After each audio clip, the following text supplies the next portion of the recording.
छिपे हुए हैं जिनके होने से पूरी मनुष्यता का मार्ग सरल हो जाता है। आज की कहानी मनुष्यता के ऐसे ही परम पवित्र भावना पर आधारित है जिसे प्रेम कहा जाता है। और प्रेम का भी सबसे शुद्ध रूप और सबसे महत्वपूर्ण ऊंचाई है भक्ति। कथा है असुर कुल में जन्मे एक ऐसे बालक की भक्ति की भावना पर जिसकी शुद्धता पर श्री हरि भगवान विष्णु भी मोहित थे। हिरण्यकश्यप ने प्रजापति भगवान ब्रह्मा की आराधना की, भयंकर तप किया। वर्षों के तप के बाद ब्रह्मा प्रकट हुए और उन्होंने कहा, वत्स, मैं तुम्हारी इस कठोर तपस्या से बहुत प्रसन्न हूं, मुझसे कोई वर मांगो। हिरण्यकश्यप ने तो इसी दिन के लिए घोर तप ही किया था। कोई भी समर्पण पूर्ण तप अगर अशुद्ध मन से किया जाए तो मांग भी अशुद्ध होती है। इसलिए धूर्तता के साथ उसने परमपिता से कहा, हे भगवान, मैं अमर होना चाहता हूं। ब्रह्मा जी सुनकर चौंक गए और ब्रह्मा जी उसके अंदर की धूर्तता को भी भाप गए। उन्होंने कहा, वत्स, मैंने ये सृष्टि भले बनाई है, लेकिन इसकी कुछ मर्यादाएं हैं। किसी को भी मैं अमरत्व का वरदान नहीं दे सकता, यह मेरी सीमाओं से बाहर है। इसके अतिरिक्त तुम जो भी मांगोगे मैं अवश्य दूंगा। हिरण्यकश्यप ने फिर चालाकी लड़ाई। अब दुस्साहस देखिए कि उसकी चालाकी किसके सम्मुख है। उसने कहा, हे ईश्वर, चलिए छोड़िए अमरता छोड़िए, बस मुझे वरदान दीजिए कि ना मैं घर के बाहर मरूं ना घर के अंदर, ना रात में मरूं ना दिन में, ना मनुष्य मार सके ना पशु, ना अस्त्र से मरूं ना शस्त्र से, और ना मैं धरती पर मारा जाऊं ना आकाश में।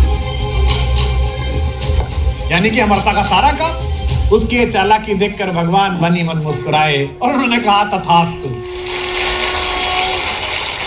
वरदान प्राप्त करने के बाद अहंकारी हिरण्यकश्यप ने सोचा कि अब तो उसे कोई मार नहीं सकता, और अपनी इसी दुर्बुद्धि के कारण वो पृथ्वी को अपने अत्याचारों से आतंकित करने लगा। हर ओर आतंक, हर ओर हिंसा। लेकिन नियति की योजना बड़ी निराली होती है। जिस हिरण्यकश्यप के आतंक से पूरी पृथ्वी उसकी पूजा करने लगी थी, उसी के परिवार में, उसी के घर में उसका पुत्र प्रहलाद, उसने अपने पिता की पूजा करने की अपेक्षा परब्रह्म भगवान विष्णु की पूजा करना प्रारंभ किया। उसने कहा, पिताजी, मेरे लिए तो पूज्य केवल इस सृष्टि के पालन करता श्री हरि भगवान विष्णु हैं। मैं उन्हीं की भक्ति करता हूँ, और आपको भी अपना जीवन ठीक करना हो तो उन्हीं की पूजा करिए, वे बड़े दयालु। हिरण्यकश्यप भड़क गया। उसने सिपाहियों से कहा कि मेरे इस धूर्त पुत्र को बंदी बना लो और इसे इतनी यातना दो कि ये मेरे शत्रु विष्णु का गुणगान भूल जाए। भक्त प्रहलाद बंदी बना लिए गए, डराए गए, धमकाए गए, यातनाएं दी गई। लेकिन अगर आस्था प्रबल हो, ना धर्म टिकता है, ना मनुष्यता के प्रति आस्था टिकती है।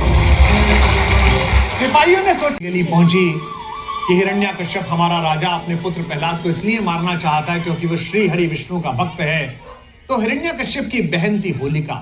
उसने कहा, भैया, मेरे पास एक वरदान में मिली हुई चादर है जिसे ओढ़ने के बाद अग्नि का कोई प्रभाव नहीं पड़ता। मैं प्रहलाद को लेकर अग्नि में बैठ जाती हूँ, चादर के कारण मैं तो बच जाऊंगी, प्रहलाद मर जाएगा, आप कष्ट मत करिए। हिरण्यकश्यप को ये आइडिया बहुत अच्छा लगा। उसने सिपाहियों से कहा कि भयंकर अग्निकुंड जलाओ। होलिका प्रहलाद को गोद में लेकर बैठी, लेकिन संयोग देखिए, भगवान का चमत्कार देखिए कि होलिका के शरीर से वो चादर फिसलकर भक्त प्रहलाद के ऊपर आ गिरी। प्रहलाद बच गए और होलिका जलकर भस्म हो गई। यह देखकर हिरण्यकश्यप आग बबूला हो गया। उसने कहा, अब मैं इसे स्वयं मारूंगा। सिपाहियों से कहा, सूर्यास्त के समय कि प्रहलाद को बुलाओ, और अपने घर की चौखट पर आकर उसने कहा, अब बता कहां है तेरा विष्णु। तो उसने कहा, पिताजी, भगवान तो सब जगह हैं, आप भी पढ़िए ओम नमः भगवते वासुदेवाय, तो कहीं ना कहीं से प्रकट हो जाएंगे। जिस खंबे के सहारे टिककर हिरण्यकश्यप खड़ा हुआ था, दरवाजे के खंबे पर मुक्का मारते हिरण्यकश्यप ने कहा, इस खंबे में भी तेरा भगवान है। प्रहलाद ने कहा, वे खड़े करते हैं, इसमें भी होंगे। उसने कहा, बाद में देखूंगा, पहले तेरे भगवान से मिलता हूं। उसने खंबे को फाड़ा, खंबा फटा और उसमें से एक अजीब आकृति निकली। भगवान विष्णु अपने नरसिंह यानी कि धड़ हरका और मस्तक सिंह, भगवान नरसिंह ने हिरण्यकश्यप को अपनी जांग पर रखा, अपने लंबे लंबे नाखूनों से उसको फाड़ दिया। इस वरदान के कारण उसने पूरी पृथ्वी का जीना मुहाल किया था। उसकी एक शर्त भी नहीं टूटी। उससे कहा गया था, ना तू दिन में मारा जाएगा ना रात में। तो गोधूली यानी सूर्यास्त की बेला में उसका वध हुआ, जब दिन ढल चुका था और रात आई नहीं थी। न घर के बाहर मरेगा ना तो भीतर, भगवान ने ड्योढ़ी पर दरवाजे की चौखट पर उसको मारा। तीसरी शर्त, न नर मारेगा न पशु।